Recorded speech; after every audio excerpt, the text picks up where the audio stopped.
ഇവിടെ ഇത്രയും പേരിരിക്കുന്നില്ലേ? എന്തായതെന്നൊന്ന് ചോദിക്കാനും പറയാനില്ലേ? ഇതൊക്കെ ദേഷ്യം കൊണ്ടെടുക്കുന്ന തീരുമാനമാണോ? ജയിക്കുന്നവൻ അങ്ങനെ എന്തെങ്കിലുമൊക്കെ പറയും, അവൻ വീമ്പ് കാണിക്കുകയും ചെയ്യും എന്ന് വെച്ച് പറഞ്ഞു വരുമോ? നിങ്ങൾ ചെയ്ത് ഒട്ടും ശരിയായിട്ടില്ല.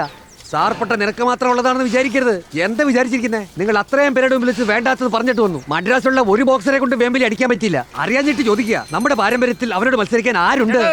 നിങ്ങൾ എന്തോന്നൊക്കെയായി പറയുന്നേ? തോറ്റു കഴിഞ്ഞാൽ നമ്മുടെ പരമ്പരയുടെ അവസാനത്തെ മത്സരമാണെന്ന് ആശാൻ പറഞ്ഞായിരുന്നല്ലോ. ജനങ്ങൾ അടുത്ത മത്സരം എപ്പോഴാണെന്ന് വെച്ച് ബഹളം വെച്ചോണ്ടിരിക്കുന്നു. അത് പിന്നെ ഞാൻ തന്നെ ചെയ്യണോ? വെളി നാളിനെ കൊണ്ടൊന്ന് കളിപ്പിക്കണം. നോക്കിയാലോ ചൊളി പോകുന്നവനോ? നിനക്ക് എത്ര അഹങ്കാരോ? നിർത്തിക്കേ, നീ ഇരിക്കേ അവിടെ. ഞാൻ ഒന്ന് പറയട്ടെ, അത് ഞാൻ ചുമ്മാ പറഞ്ഞതല്ല. നമ്മുടെ പരമ്പര അത്രേ ഉള്ളൂന്ന് പറഞ്ഞ അവര് നമ്മളെ ഒതുക്കാൻ നോക്കുക. നമ്മുടെ ജീവൻ പണയം വെച്ചോണം അവന്റെ തലയെടുക്കാൻ. മനസ്സിലായോ?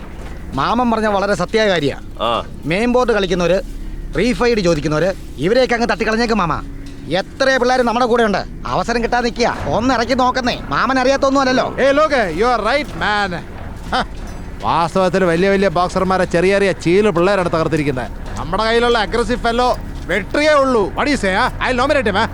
ഞാൻ അത് തന്നെ ഉദ്ദേശിച്ചത്. എന്റെ മനസ്സിലും മാമന്റെ മനസ്സിലും ഇത് തന്നെയായിരുന്നു. ആശാനെ, വെട്രി പിടിച്ചു നിൽക്കും ആശാനെ. എന്താടാ ശരിയല്ലേ? രംഗന്റെ മോനെ ആരാന്നാ വിചാരിച്ചേ? വെട്രി, നിന്റെ അച്ഛന്റെ പന്ത് നീ തന്നെ നേരിടണം. പിന്നല്ലാതെ, അത് ഞാനല്ലാതെ വേറെ ആര് ചെയ്യാനാ? അതിനുവേണ്ടി ഞാൻ കാത്തിരിക്കുന്നത്. അവന്റെ ഒക്കെ ഗതി അതോ ഗതി. വിട്ടുകൊടുത്താൽ വാഗുണ്ട് ജയിക്കുമെന്നാ തോന്നുന്നത്. ആശാനെ, നിങ്ങൾ പറയാൻ ആര് വേണമെന്ന്? ഞാൻ പോയി ബാക്കി ജോലികൾ നോക്കാം. ഞാൻ മനസ്സിലെന്ത് വിചാരിച്ചോ അത് തന്നെ അവരും പറയുന്നത്. വെട്ടിയുടെ ഓരോ ഇടിയും പുഷ്പം പോലെ തടയും ആ വേമ്പുലി. അത്രയ്ക്ക് ആവേശമാണ് അവന്റെ മത്സരത്തിന്. എന്നാ ഇവനെ എടുത്താലോ? ക്ഷമ തീരെയില്ല.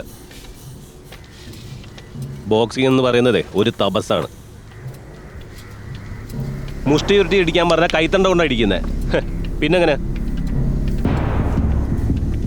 അതുകൊണ്ട് ഇപ്പം ഞാൻ നോക്കിയിട്ട് നമ്മുടെ പരമ്പരയിൽ നിന്ന് വേമ്പുലി എതിർക്കാൻ പറ്റിയ ഒരാൾ ആരാണെന്ന് വെച്ചാൽ നമ്മുടെ രാമനാ.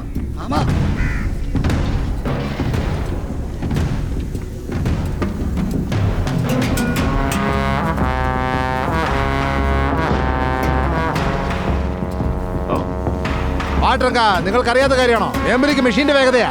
അവൻ ഈ കൊല്ലായി കളിച്ചില്ലെങ്കിൽ കഥ കഴിഞ്ഞു. രംഗ പറഞ്ഞതെല്ലാം ശരിയാണ്.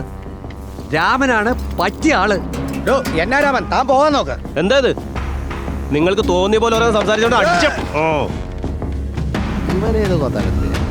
അവരുടെ രണ്ടുപേരുടെ കഴിവ് തിരിച്ചറിഞ്ഞ ഒരാശാനെന്ന നിലയ്ക്കാണ് ഞാൻ പറയുന്നത്.